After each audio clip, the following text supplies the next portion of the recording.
Y es que la identidad de la Ciudad de México, su enorme riqueza, su pasado y su presente han sido construidos a través de la participación activa de los pueblos indígenas.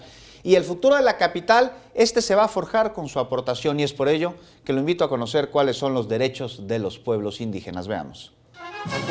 La capital del país es concentradora de los pueblos indígenas desde hace décadas. De acuerdo con el INEGI, en la Ciudad de México viven alrededor de 1 millón de indígenas. Según expertos, su estancia en la ciudad genera un proceso de interculturalidad e inclusión. Además, permite identificar quiénes son, cómo viven y dónde están. Hay mayores oportunidades de desarrollo económico, de desarrollo de actividades en su vida.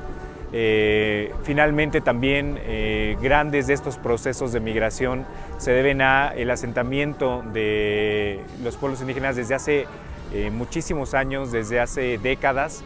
En la nueva Constitución de la Ciudad de México están plasmados sus derechos, tanto colectivos como individuales. Los derechos colectivos, viene de alguna manera la Constitución de la Ciudad de México a ratificar todos los convenios firmados, el 169 con la OIT, la Declaración de las Naciones Unidas sobre los derechos de los pueblos indígenas, un aspecto importante, el derecho a la educación, el derecho a una vida digna, el derecho a la salud, el derecho a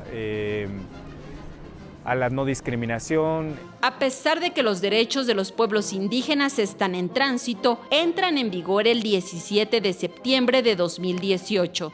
En las imágenes, Joel Arias, Saray Mariscal, 21 Noticias.